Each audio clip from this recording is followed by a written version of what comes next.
الحمد لله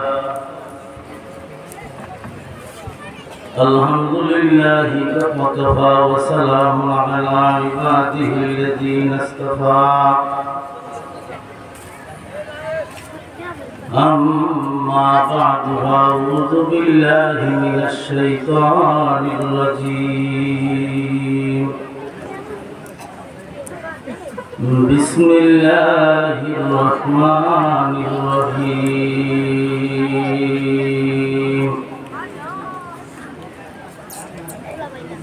إن الذين آمنوا وعملوا الصالحات كانت لهم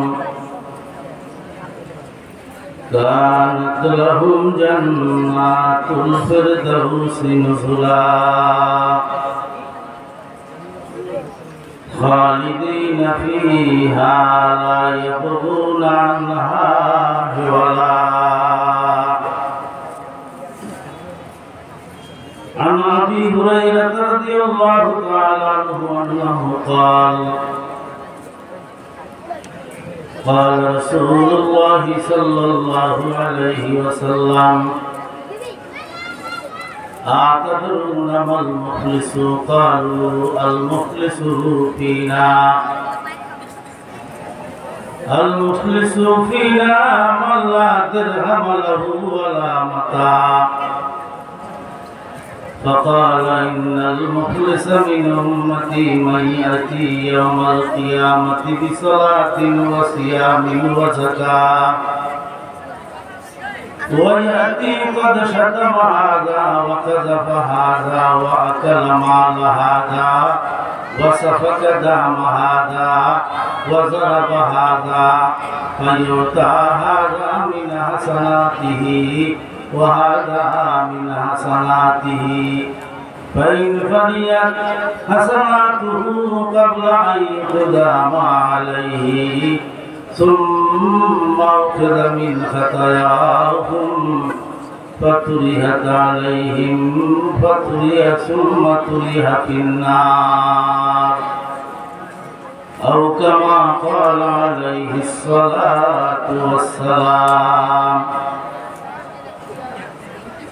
وقال الله تعالى في شأن حبيبه ومحبوبه صلى الله عليه وسلم إن الله وملائكته يصلون على النبي يا أيها الذين آمنوا صلوا عليه وسلموا تسليما. আমরা সবাই মুহাব্বতে দুরূদ শরীফ পড়ি। আল্লাহুম্মা সাল্লি আলা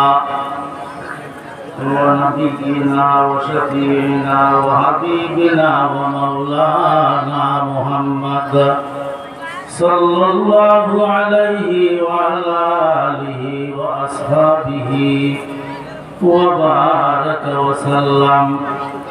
اللهم صل على سيدنا ونبينا وشفيعنا وحبيبنا ومولانا محمد صلى الله عليه وعلى آله وأصحابه وبارك وسلم. कौनन का मुख्तार खुदा तुमको बनाया, कौनन का मुख्तार खुदा तुमको बनाया, उम्मत की निगहबान खुदा तुमको बनाया, उम्मत की निगहबान खुदा तुमको बनाया। या रब मेरे आँखों में समझे, या रब मेरे आँखों में समझ आए मदीना, मुद्दत से मेरा दिल में तमन्नाए मदीना, मुद्दत से मेरा दिल में तमन्नाए मदीना। तलवार पकड़ हो कि निकल, तलवार पकड़ हो कि निकल मैदान यासीर, दुश्मन के मुकाबले तो लगा, हर दुश्मन के मुकाबले तो लगा नारे तकबीर, दुश्मन के मुकाबल तू लगा नारे तकबीर। तू मर्द मुसलमान हो तो, तू मर्द मुसलमान हो तो मर्द मुसलमान। एक हाथ में तलवार है, एक हाथ में कुरान। एक हाथ में तलवार है, एक हाथ में कुरान। ला इलाहा इल्लल्लाह, ला इलाहा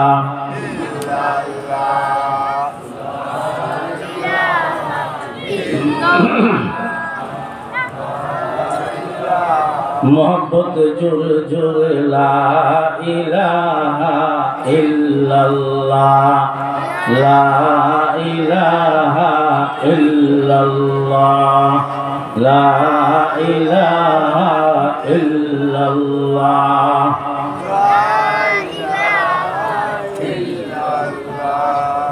ला इलाहा इल्लल्लाह,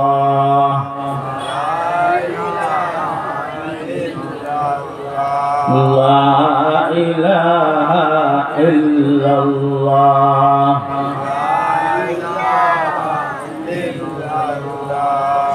ला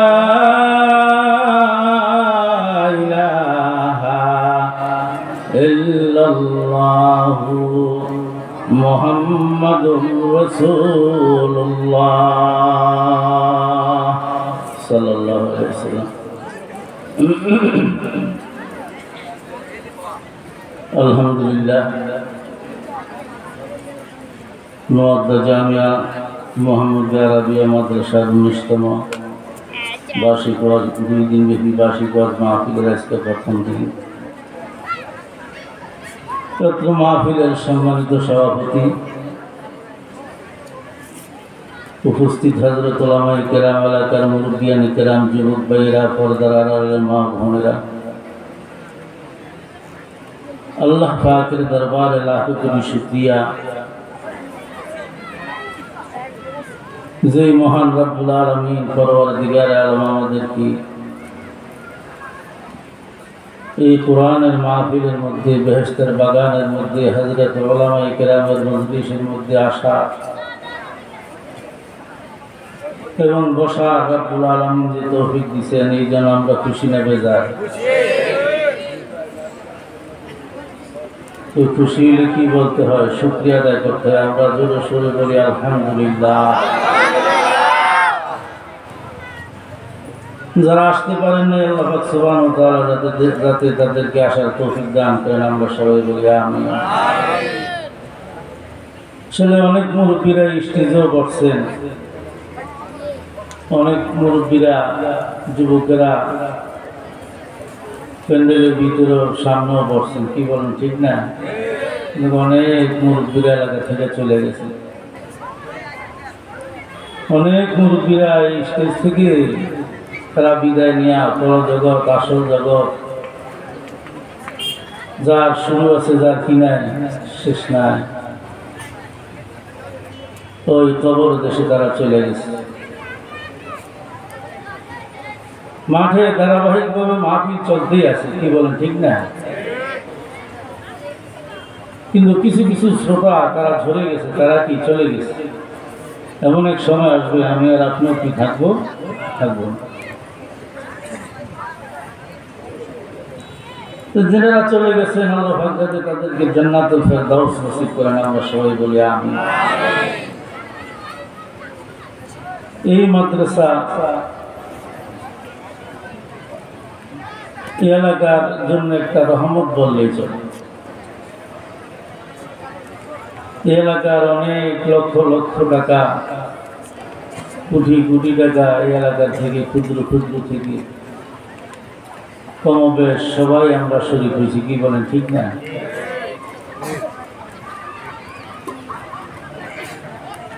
ভবিষ্যতে ইনশাল্লাহ শরীক হওয়ার কি আছে, আমাদের ইচ্ছা আছে।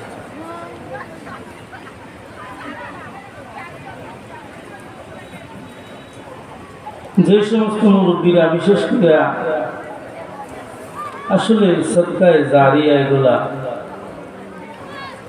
যতদিন এই মাদ্রাসা থাকবে, মাদ্রাসা যারা অনুদান করছে, জায়গা দিছে, সম্পদ দিছে, টাকা দিছে, যাদের অক্লান্ত পরিশ্রম, যারা এখনো মেহনত করতেছেন, ভবিষ্যতে যারা করবেন, অতীতে যারা করছিলেন চলে গেছে, তাদের কবরের মধ্যে এগুলার সওয়াব কি থাকবে? যাইতেই থাকবে।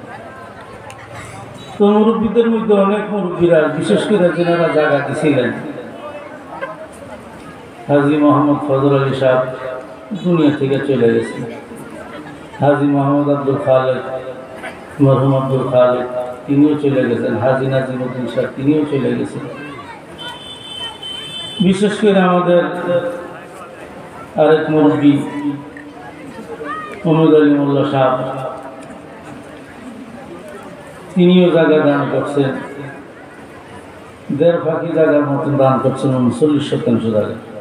তিনিও নাই, তিনিও চলে গেছেন, তাদের আওলাদ পর্যন্তরা আছে। তো আমরা দোয়া করি আল্লাহ পাক যাতে তাদেরকে জান্নাতুল ফেরদাউস কি করেন, নসিব করেন। আমরা তাদের পথের জাতি, কি বলেন, ঠিক না? আমরা চলে যেতে হবে। তো চলে যেতে হবে, কথাটা ঠিক। দুনিয়া থাকার জায়গা না, দুনিয়া হলো যাওয়ার জায়গা, কি বলেন, ঠিক না? যেতেই হবে আমার। যেতে যখন হবে তখন কিছু সামান তো তৈরি করার দরকার আছে, কি বলেন, ঠিক না? কবরের সামান, নবীজি বলছেন, আল কবরু রাউযাতুম মিন রিয়াজিল জান্নাহ আও হুফরাতুম মিন হুফারিন নার। কবর হয়তো মানুষের একটা জান্নাতের বাগান হবে, নতুবা আগুনের একটা গর্ত হবে। যার নেক আমল ভালো, তার কবর হবে জান্নাতের বাগান, আর যার নেক আমল মন্দ হবে, খারাপ হবে, গুনাহে জর্জরিত হবে, তার কবর হবে কি? জাহান্নামের গর্ত, আগুনের গর্ত। এই জন্য আমাদের যখন দুনিয়া থেকে যেতেই হবে, আমাদের সবাই কবরের সামান তৈরি করে কবরে যেতে হবে, কি বলেন, ঠিক না? সাহাবায়ে কিরাম রিদওয়ানুল্লাহি তাআলা আলাইহিম আজমাইন, তাদের মধ্যে নেক আমলের একটা প্রতিযোগিতা হতো। এক সাহাবী বলেন, আমি মাসে একবার 1 খতম কোরআন শরীফ দিই। আরেক সাহাবী বলেন, তুমি একবার দিলে আমি 2 খতম কোরআন শরীফ দিব। সুবহানাল্লাহ। এরকম সাহাবায়ে কেরামের মধ্যে কি হতো? প্রতিযোগিতা হতো। কেউ বলেন আমি 10 রাকাত তাহাজ্জুদের নামাজ পড়বো, সে বলে আমি 20 রাকাত তাহাজ্জুদের নামাজ পড়বো। এরকম ভাবে সাহাবায়ে কেরামের মধ্যে একটা প্রতিযোগিতা হতো। একদিন হযরতে ওমর ফারুক রাদিয়াল্লাহু তাআলা আনহু, আবু বকর রাদিয়াল্লাহু তাআলা আনহু খেলাফতের যুগে, যখন আবু বকর রাদিয়াল্লাহু তাআলা আনহু মুসলমানের বাদশা, খলিফা, অফিসের মধ্যে হযরতে ওমর রাদিয়াল্লাহু তাআলা আনহু ঢুকলেন। ঢুকে দেখতেছেন একটা বই, একটা খাতা, রেজিস্টার করা খাতা। পৃষ্ঠা উঠাইতেছেন আর পড়তেছেন নামগুলা, কার কার নাম লেখা, লিস্টে লেখা, যে কারা মদিনার মধ্যে অসহায় লোকগুলো নাম লেখা, কে কার খেদমত করবে, কার হাত পাও না, কে পঙ্গু, কে লোলা, কে আতুর, কে আপনার কানা, এরকম অসহায় মানুষের লিস্টি ওই রেজিস্টার খাতার মধ্যে পাশে লেখা যে কে খেদমত করবে কার। কিন্তু পড়তে পড়তে একটা নাম পাইলেন, যে নামটার পাশে কারো খেদমত, কে খেদমত করবে এরকম কোনো নাম নেই। ওমর রাদিয়াল্লাহু তাআলা আনহু মনে মনে ভাবলেন, প্রত্যেকের তো খেদমতের লোক আছে, এই অসহায় বৃদ্ধা বিধবা মহিলাটা কেউ নাই, স্বামীও নাই, ছেলে সন্তান কেউ নাই, এই অসহায় লোকটার খেদমতেরও কেউ নাই, তা আমি এই বৃদ্ধা মহিলার খেদমতটা আমি করে নিব। বলেন সুবহানাল্লাহ। হযরত ওমর ফারুক রাদিয়াল্লাহু তাআলা আনহু ফজরের নামাজের পরে বৃদ্ধা মহিলার বাড়িতে গেলেন। যাইয়া দরজার মধ্যে আঘাত করলেন যে মা, বুড়িমা, আমি আসছি, আমি আপনার খেদমতের জন্য।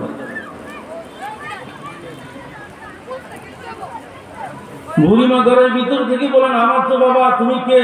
আমি তো হলাম ওমর ইবনুল খাত্তাব, খাত্তাবের ছেলে ওমর। মা, আমি আপনার খেদমত করার জন্য আসছি। তো তিনি বলেন, বুড়িমা বলেন, বাবা, আমার তো খেদমত করে একজন চলে গেছে। বলেন সুবহানাল্লাহ। ওমর মনে মনে ভাবলেন, কেডায় খেদমত করলো? খেদমতের লিস্ট তো কারো নাম নাই, কে করলো খেদমত? ঠিক আছে, আগামী দিন আমি ফজরের আগে, ফজরের নামাজের আগে পরের দিন ফজরের নামাজের আগে আসলেন। এসে দেখতেছেন এও একজন বুড়িমা বলতেছে তার খেদমত হয়ে গেছে। ওমর মনে মনে ভাবলেন, কিরে, কে খেদমত করে এই নেকের কাজটা কে করবে? এবার হযরত ওমর ফারুক রাদিয়াল্লাহু তাআলা আনহু মনে মনে ভাবলেন, না, ফজরের নামাজের আগে আসলে চলবে না, আমি তাহাজ্জুদের সময় তার আগে চলে আসবো, এশার নামাজের পর পরে চলে আসবো। তাহাজ্জুদের যখন সময় হইল, ওমর ফারুক রাদিয়াল্লাহু তাআলা আনহু চলে আসলেন। আয়েশা ডাক দিলেন, বুড়িমা, আমি তো আপনার খেদমতের জন্য চলে আসলাম। বুড়িমা ডাক দিয়ে, বাবা, আজকে তো তুমি দেরি করে ফেলেছো, তোমার পূর্বে একটা লোক আমার খেদমত করে চলে গিয়েছে। এবার হযরতে ওমর ফারুক রাদিয়াল্লাহু তাআলা আনহু বুড়িমাকে ডাক দিয়ে কয়, মা গো, কে আসে আপনার খেদমত করার জন্য? কয়, না, আমি লোকটাকে চিনি না, সে নামও বলে না। এতটুকু এসে বলে, মা গো, আমি আপনার খেদমতের জন্য আসলাম, আপনি পর্দা করে নেন, আমি আপনার দরজার কাজগুলো শেষ করে উঠান বাড়ি ঝাড়ু দিয়ে, আপনি তো বৃদ্ধা মহিলা, আপনার তো কি পানি, কূপ থেকে পানি উঠানো আপনার সম্ভব না, আপনি কূপ থেকে পানি উঠাইতে পারবেন না, আমি আপনার পানিটা উঠে দিই। একবার বাড়িটা পরিপাটি করে তিনি চলে যান। যাওয়ার সময় ডাক দিয়ে বলে, বুড়িমা, এখন আর পর্দা করতে হবে না, আমি আমার খেদমত শেষ, আমি চলে যাই। ওমর ফারুক রাদিয়াল্লাহু তাআলা আনহু মনে মনে ভাবলেন, কে এই ফজিলতের কাজ, এই নেকের কাজ কে করে যায়? আমার একটু তাকে দেখতে হবে।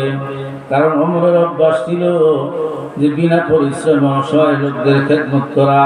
একদিন নবীজি ওমর রাদিয়াল্লাহু তাআলা আনহুকে নসিহত করতে গিয়ে বলেন, ওমর, কেউ যদি বিনা পারিশ্রমিকে, কোনো অর্থ নেয় নাই, এমনি যদি নাকি কোনো অসহায় লোকের খেদমত যদি নাকি কোনো আমার উম্মতেরা করে, তাহলে আল্লাহ পাক খুশি হইয়া যে কোনো একটা লোক যদি একাধারে রাত্র দিন 24 ঘন্টা 10টি বৎসর যদি কেউ কোনো ইবাদত বন্দি করে, নফল ইবাদত করে, দিনের বেলা রোজা রাখে আর জিকির আজকার করে, রাত্রে বেলা সারা রাত্র আপনার তাহাজ্জুদ নামাজের মধ্যে, কোরআন তেলাওয়াতের মধ্যে, জিকির আজকারের মধ্যে কাটাইয়া দেয়, একটা দুইটা বৎসর নয়, 10টা বৎসর যদি কাটাইয়া দেয়, এই 10টা বৎসর একটা লোক রাত দিন 24 ঘন্টা ইবাদত বন্দি করলে তার আমলনামায় যেই পরিমাণ সওয়াব হবে, যদি আমার উম্মতের কোনো বান্দা বান্দীরা একটা অসহায় লোকের যদি নাকি বিনা পরিশ্রমে যদি নাকি খেদমত করে, তার কাজকর্ম করে দেয়, আমি নবীজি ঘোষণা করলাম, আল্লাহ পাক খুশি হইয়া 10 বছর নফল ইবাদত বন্দেগী করলে যেই পরিমাণ সওয়াব হবে, তার আমলনামায় ওই পরিমাণ সওয়াব রব্বুল আলামিন লিপিবদ্ধ করে দিবে। নবীজি এই হাদিসের মধ্যে বলেন, যে লোক অসহায় লোকদের খেদমত করবে, রব্বুল আলামিন তার কামাই রোজগারের মধ্যে রব্বুল আলামিন বরকত দিবেন, তার সংসারে অভাব অনটন থাকবে না। তৃতীয় নম্বরে নবীজি বলেন, ও আমার সাহাবায়ে কেরাম, ও আমার উম্মতেরা, তোমরা শুনিয়ে রাখো, যে ব্যক্তি অসহায় দুর্বলদের খেদমত করবে, আমি নবী ঘোষণা করে দিলাম, আমি আজকে মসজিদে নববীর মধ্যে ওয়াদা করলাম, ওই লোকটাকে ছাড়া আমি জান্নাতে যাব না। আমি যেই জান্নাতের মধ্যে থাকবো, ওই জান্নাতের মধ্যে ওই লোকটা জান্নাতের মধ্যে আমার সাথে বসবাস করবে। ওমর পেরেশান হয়ে গেলেন, এই নেকির কাজ কে করে? আমার লোকটাকে বের করতে হবে, আমার লোকটাকে বের করা ছাড়া কোনো উপায় নাই। এত মর্যাদার সম্মানী লোক, এত নেককার লোকটাকে ডাক, এই সুযোগে সে সৎ আমল নেক আমল করে যায়, আমার তাকে দেখতে হবে। আজকে রাত্রে কি করলেন? এশার নামাজের পরে ওই বুড়িমার বাড়ির পাশে আত্মগোপনে রইলেন ওমর রাদিয়াল্লাহু তাআলা আনহু। চিন্তা করতেছেন, দেখি গোপনে থেকে আর লক্ষ্য করতেছেন কে আসে এই বুড়িমার খেদমত করার জন্য, কে আসে, আমার তাকে দেখতে হবে। রাত্র গভীর হয়, কোনো লোক আসে না। হঠাৎ করে দেখা যায় অন্ধকারের মধ্যে একটা লোক আসতেছে। তখন তো আপনার টর্চ লাইটের কি ছিল না, ব্যবস্থা ছিল না, রাস্তার মোড়ে বাতির কি ছিল না, ব্যবস্থা ছিল না। হযরত দেখতেছেন ওমর ফারুক রাদিয়াল্লাহু তাআলা শীতের রাত্র, শীতের রজনী, চাদর মোড় দিয়ে একটা লোক আসতেছেন বুড়িমার বাড়ির দিকে। যেই নাকি ওই লোকটা বুড়িমার ঘরের দরজায় যখন টোক দিবে দরজা খোলার জন্য, ওমর রাদিয়াল্লাহু তাআলা ঘরের দরজার সামনে এসে লোকটাকে ডাক দিয়ে কয়, কে আপনি? হযরত আবু বকর, লোকটা, আপনি কে? আপনার পরিচয় কি? ওই যে লোকটা খেদমত করার জন্য আসে, তিনি বলেন, ওমর, এটা কেউ নয়, আমি হলাম খলিফাতুল মুসলিমিন হযরত আবু বকর রাদিয়াল্লাহু তাআলা আনহু। আর কেউ নয়, আমি হলাম কি? আবু বকর রাদিয়াল্লাহু তাআলা। তিনি খলিফাতুল মুসলিমিন, মুসলমানের বাদশা। আবু বকর হযরত ওমর ফারুক রাদিয়াল্লাহু তাআলা আনহু বলেন, খলিফাতুল মুসলিমিন, হে আবু বকর, এত গভীর রজনীতে আপনি একা একা কেন আসলেন? আপনি না আসলেও তো চলতো, অন্য কাউকে দিয়েও তো এই খেদমত করানো যাইতো, আপনি কেন আসলেন? আবু বকর রাদিয়াল্লাহু তাআলা আনহু ডাক দিয়ে কয়, ওমর, আমি একটা কাজ করেছিলাম, মনে মনে ভাবছিলাম, তুমি বুঝছি আমার রেজিস্টার খাতা বুঝি তুমি পর্যবেক্ষণ করছো, দেখছো পাশে আমার নামটা লিখি নাই, আমার নামটা আমি আবু বকর গোপন রেখেছিলাম। মনে করেছিলাম এই বুড়িমার খেদমত করব আল্লাহর আসমানের রহমতের আশায়, আল্লাহ পাকের রহমতের আশায় আমি এই বুড়িমার খেদমতটা করব। এই রহমতের আশা নিয়ে ওমর, আমি এই বুড়িমার খেদমতের জন্য আমি আসছি ওমর। ওমর নিচের দিকে তাকাইয়া দেখেন যে আবু বকরের পায়ের মধ্যে জুতা নাই। সুবহানাল্লাহ, সুবহানাল্লাহ। কি নাই? আবু বকরের পায়ে জুতা নাই, অথচ তিনি খলিফাতুল মুসলিমিন, মুসলমানের বাদশা। হেরাও তো রাষ্ট্র পরিচালনা করছে, কি বলেন ঠিক না? একা একা চলতেন, কি নাই, কোনো ভয় নাই। দুনিয়া কি खिलाफत में तेरा, दुनिया की सदाकत में तेरा नाम रहेगा, दुनिया की सदाकत में तेरा नाम रहेगा, सिद्दीक तेरे नाम से इस्लाम रहेगा, सिद्दीक तेरे नाम से इस्लाम रहेगा, दुनिया की खिलाफत में तेरा, दुनिया की खिलाफत में तेरा नाम रहेगा, फारूक तेरे नाम से इस्लाम रहेगा, फारूक तेरे नाम से इस्लाम रहेगा, दुनिया की सखावत में तेरा, दुनिया की सखावत में तेरा नाम रहेगा, उस्मान तेरे नाम से इस्लाम रहेगा। उमर डाक दिया कहे, আবু বকর খলিফাতুল মুসলিমিন, পায়ের জুতা কি অবস্থা? পায়ে কেন খালি পাও কেন শীতের রাত্রে? আপনার খালি পাও কেন? ব্যাপার কি? জুতা কি আপনার নাই নাকি?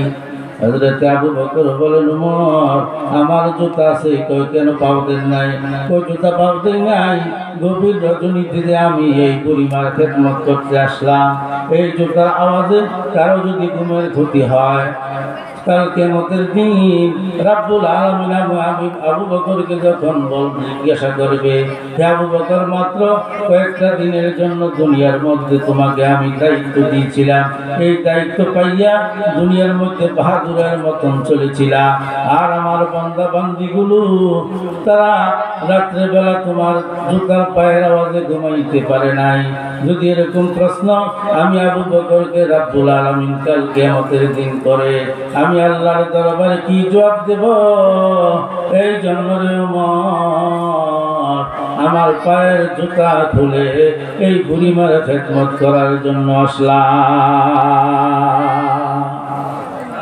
অথচ তারা দুনিয়ার মধ্যে আল্লাহ রাসূলের থেকে ঘোষণা প্রাপ্ত হয়েছিলেন যে আশারায়ে মুবাশশারার মধ্যে একজন হলো আশারায়ে মুবাশশারা মানে 10 জন জান্নাতের শুভ সংবাদ পাইছেন তার মধ্যে প্রথম নম্বরে হযরত আবু বকর রাদিয়াল্লাহু তাআলা সুবহানাল্লাহ একটু জিকির করি আল্লাহু আল্লাহ আল্লাহু আল্লাহ আল্লাহু আল্লাহ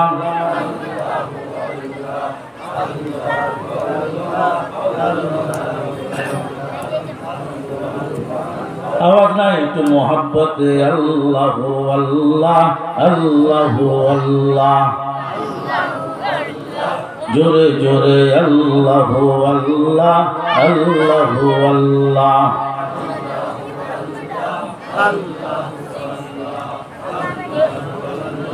তুই আমারে ডাকে রে বান্দা তুই আমারে ডাক তুই আমারে ডাকলে রে বান্দা গুনাহ আমি করব মাফ আল্লাহু আল্লাহ আল্লাহু আল্লাহ আল্লাহু আল্লাহ আল্লাহু আল্লাহ আল্লাহু আল্লাহ আল্লাহু আল্লাহ আল্লাহু আল্লাহ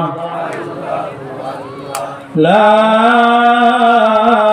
ইলাহা ইল্লাল্লাহু মুহাম্মাদুর রাসূলুল্লাহ সাল্লাল্লাহু আলাইহি ওয়াসাল্লাম আমি একখানা হাদিস আর কোরআনের আয়াত থেকে একখানা আয়াত আমি তেলাওয়াত করেছি যে হাদিসখানা তেলাওয়াত করেছি আল্লাহ রাসূল সাল্লাল্লাহু আলাইহি ওয়াসাল্লাম একদিন সাহাবীদেরকে বলেন আতাদরুনা মাল মুখলিস হযরত আবু হুরায়রা রাদিয়াল্লাহু তাআলা আনহু থেকে হাদিস মুসলিম শরীফের হাদিস হযরতে আবু হুরায়রা রাদিয়াল্লাহু তাআলা আনহু বর্ণনা করেন নবীজি একদিন সাহাবায়ে কেরামদেরকে বললেন ও আমার সাহাবীরা আতাদরুনা মাল মুফলিস দুনিয়ায় অসহায় কারা গরীব লোক কারা দুনিয়ায় অসহায় গরীব কারা তা আমরা তো স্বাভাবিক জানি যাদের দুনিয়াতে অর্থ সম্পদ নাই টাকা পয়সা নেই তারাই কি গরীব কি বলেন ঠিক না তো সাহাবীরা এইভাবে উত্তর দিয়েছে সাহাবীরা বলেন কালু ইয়া রাসূলুল্লাহ মাল্লা দিরহামালাহু ওয়ালা মাতা নবীজিকে ডাক দিয়ে বলেন পয়গম্বর যাদের টাকা নাই পয়সা নাই অর্থ নাই করি নাই যাদের ধন সম্পদ নাই তাদেরকে তো গরিব বলা হয় নবীজি বলেন নারে নারে ও আমার সাহাবীরা তারা তো দুনিয়ার গরিব তারা তো দুনিয়ার অসহায় আমি তোমাদেরকে দুনিয়ার গরিব লোকের কথা মিসকিনের কথা বলি নাই আমি তো বলছি পরকালে গরিব কারা পরকালে গরিব কারা তাদের কথা জিজ্ঞাসা করে এবার সাহাবায়ে কেরাম ডাক দিয়ে বলেন পয়গম্বর আপনি ভালো জানেন এবার আপনি বলেন আমরা তো জানি যাদের টাকা নাই পয়সা নাই তারা গরিব নবীজি বলেন না না এটা তো দুনিয়ার গরিব পরকালে গরিব কারা কবরের জগতে গরিব কারা হাসরের ময়দানে গরিব কারা যে পরকালের জগতে গরিব কারা তাদেরকে আমি জিজ্ঞাসা করলাম তারা কারা তোমরা জানোনি? কয় না। আপনি বলেন ইয়া রাসূলুল্লাহ। নবীজি এবার বলেন ফাকাল রাসূলুল্লাহ, নবীজি বলেন যে ইন্নাল মুখলিসা মিন উম্মতি মান ইয়াতি ইয়াউমাল কিয়ামাতি বিসালাতিন ওয়া সিয়ামিন ওয়া যাকাতিন। নবীজি বলবেন দুনিয়া ও পরকালের মধ্যে পরক জগতের গরিব হলো ওই সমস্ত লোক যারা নাকি দুনিয়ার মধ্যে নামাজ পড়ছে। কি পড়ছে?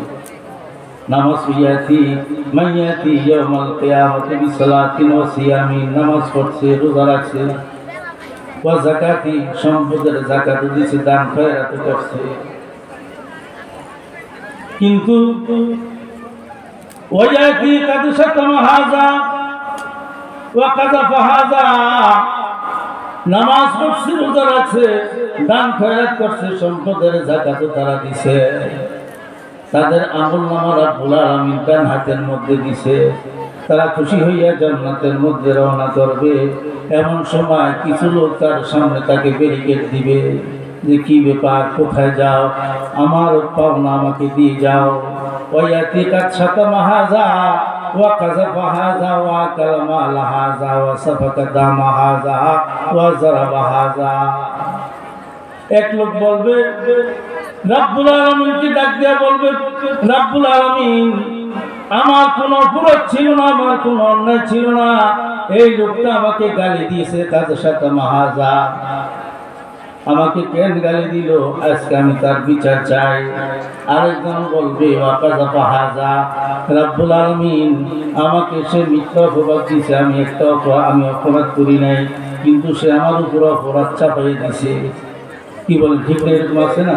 অপরাধ করে নাই কিন্তু ক্ষমতার জোরে অপরাধ তার উপরে কি করতে চাপাই দিছে। এরকম হাজার হাজার প্রমাণ আছে না নাই? কত অসহায় লোক এখনো যারা অপরাধ করে না, এরকম বহু লোক আছে যে জেল খাটতেছে। কি বলেন? ঠিক না বেশি? আর অপরাধীরা দিব্য আরামের রাস্তায় বুক ফুলে চলতেছে। ঠিক না বেশি? ওয়া কাযাফা হাযা, কাল কিয়ামতের দিন ডাক দিয়া বলবে রব্বুল আলামিন আমি কোনো অপরাধ করিনি, আমাকে একটা মিথ্যা অপবাদ সেই লোকটা দিছে, আমি তার আজকে বিচার চাই। আমি শুধু অর্থনা করে যে ব্যাখ্যা বিশ্লেষণ করব না। ওয়া আকালা মাল হাযা, সে আমার মাল বক্ষণ করেছে, আমার হক নষ্ট করেছে। আমার কি নষ্ট করছে? হক নষ্ট করছে।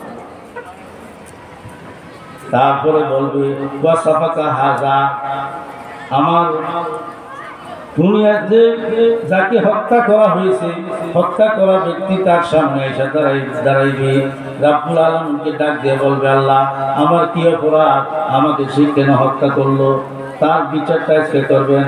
আমার সন্তানগুলোকে কি করলো? এতিম বানাইলো, আমার বিবিকে বিধবা করলো, আমার কি অপরাধ, আমাকে কেন হত্যা করলো, আমার কি অপরাধ, তাকে জিজ্ঞাসা করেন। হাদিস শরীফের মধ্যে আল্লাহ নবী বলেন যে কাতিল আর মাকতুল দুজনকে হত্যাকৃত ব্যক্তি আর হত্যাকারী দুজন কাল কিয়ামতের দিন আল্লাহর দরবারে হাজির হবে। যাকে হত্যা করা হয়েছে সে তার সিনার মধ্যে ধরে, আর যে তার মাথার এক হাতের মধ্যে থাকবে আর এক হাত দিয়ে তার সিনার মধ্যে ধরে তা রব্বুল আলামিনের দরবারে কি বলবে যে সাল হাযা ফীমা কাতালানি, রব্বুল আলামিন তাকে আপনি জিজ্ঞাসা করেন কেন আমাকে হত্যা করা হয়েছে। সে বলবে যিনি হত্যা করেছেন তিনি ডাক দিয়া বলবেন, তিনি বলবেন রব্বুল আলামিন যে হাযা আমার কোনো অপরাধ নাই, আমাকে এই লোকটা আমাকে কি করছে, আদেশ করছে, এই জন্য আমি কি করছি, হত্যা করছি। এরকম লোক আছে না? আদেশ করলে ব্যস্ত হয়ে যায়, পাগল হয়ে যায়, কিন্তু আদেশটা তার বৈধ না অবৈধ এটা কি করে না, লক্ষ্য করে না। এরকম নেতাকে পিছিয়ে বহুত চামচা দূরে কি দূরে না, হ্যাঁ অনেক চামচা আছে। এই কালকে এই চামচাটির কি অবস্থা, কি হবে?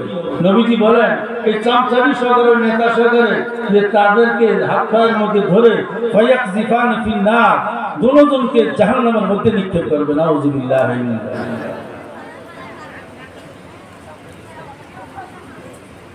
আল্লাহ পাকের দরবারে ডাক দিয়ে বলবেন ওয়া সাফাকা হাযা ওয়া সাফাকা দামা হাযা, অন্যায়ভাবে আমাকে হত্যা করেছে, আমি তার আজকে বিচার চাই। তখন রব্বুল আলামিন বিচার কি করবেন? ফায়ুতা হাযা মিন হাসানাতিহি ওয়া হাযা মিন হাসানাতিহি। ওই যে নামাজ পড়ছে, রোজা রাখছে, আর দান খয়রাত করছে, যাকাত দিছে, এই যে নেক আমল করছে, বিশাল পাহাড়ের স্তূপ, এই বিশাল নেক আমল নিয়ে জান্নাতে রওনা করছে, কিন্তু যেতে পারবে না। যাকে গালি দিছে ওই পরিমাণ গালির পরিমাণে তাকে নেক আমল দিয়ে দেওয়া হবে। যাকে সে মিথ্যা তহমত দিছে ওই পরিমাণ তাকে কি করবে, নেক দিয়ে দেওয়া হবে। যার সম্পদ আত্মসাৎ করছে, পরের হক নষ্ট করছে, আমরা তো এখন পরের হক নষ্ট করতে কি করি না, হিসাব আমি চিন্তা করি না, কি বলে ঠিক না বেটি? রাষ্ট্রীয় সম্পদ, রাষ্ট্রের অবস্থা দেখছেন কি অবস্থা, হ্যাঁ? হযরত ওমর ফারুক রাদিয়াল্লাহু তাআলা আনহু খলিফাতুল মুসলিমিন, তিনি আপনার দপ্তরে কাজ করতেছেন অফিসে, এমন সময় আলী রাদিয়াল্লাহু তাআলা আনহু গেছেন। আলী রাদিয়াল্লাহু তাআলা আনহু যাওয়ার পর আলী রাদিয়াল্লাহু তাআলা আনহুকে জিজ্ঞাসা করলেন যে ওমর ফারুক রাদিয়াল্লাহু তাআলা আনহু, যে হযরত আলী, হযরত কি আপনার ব্যক্তিগত কাজে আসছেন নাকি রাষ্ট্রীয় কাজে আসছেন? তখন আলী রাদিয়াল্লাহু তাআলা আনহু বললেন যে আমার ব্যক্তিগত কাজে আসছি, রাষ্ট্রীয় কাজে আসি নাই। এই কথা বলার সঙ্গে সঙ্গে হযরতে ওমর ফারুক রাদিয়াল্লাহু তাআলা আনহু বাতিটা নিভিয়ে দিয়েছে। বলেন সুবহানাল্লাহ, বাতি নিভিয়ে দিয়েছে। আলী রাদিয়াল্লাহু তাআলা আনহু বলে অসন্তুষ্ট ভিতরে আমি আসলাম একটু কথা বলবো, আর উনি কি করলেন, এই বাতিটা নিভিয়ে দিবে। মেহমানকে কি করা হলো, অপমান করা হলো না? আলী রাদিয়াল্লাহু তাআলা আনহু বলেন কি কাজটা কি করলেন? শোনো আলী, রাগ করো না, ওয়াত্তাকু ইয়াওমান তুরজাউনা ফীহি ইলাল্লাহ। ওই দিনকে ভয় করো, ওয়াত্তাকু ইয়াওমান তুরজাউনা ফীহি ইলাল্লাহ। কাল কিয়ামতের দিনকে ভয় করো। এটা রাষ্ট্রীয় বাতি দিয়া, তেল দিয়া, আলু দিয়া জনগণের কাজ করা যায় না, তোমার ব্যক্তিগত কাজের জন্য হয় না। যা আমাদের আসলে তো এই যিনি আমাদের আজকে প্রধান মেহমান মনে সম্ভবত, যাই হোক আমরা তো এলাকার লোক, কি বলেন ঠিক না? যে কোনো সময় কথা বলা যায়, বা আজকে এলাকার মুরব্বীদের অনুরোধ, আসলে দীর্ঘদিন পরে এখানে, অনেকদিন পরে 5-6-7 বছর পরে এখানে আসছি। দীর্ঘ 23 বছর এখানে মাহফিল করছি, তো তাই সময় সুযোগ হয় নাই, যে কোনো কারণবশত আসছি। তাই মুরব্বীরা অনুরোধ করছেন, তো বিশেষ করে দোয়া করবেন, আর মাদ্রাসার দিকে লক্ষ্য রাখবেন। মাদ্রাসা নিয়ে কারো কোনো কি নেই, কোনো সমস্যা নেই, মাদ্রাসা সবার, কি বলেন ঠিক না? মাদ্রাসার জন্য সবাই মাদ্রাসার প্রতি লক্ষ্য রাখবেন, যাতে মাদ্রাসা সুন্দরভাবে চলে। এটা নিয়ে কেউ বাড়াবাড়ি করবেন না, যে এটার মধ্যে অমুকে নাই সমুকে নাই, এটা যেমন সেরকম কিছু কিছু মানুষ কথা বলে, যাতে এরকম না হয়।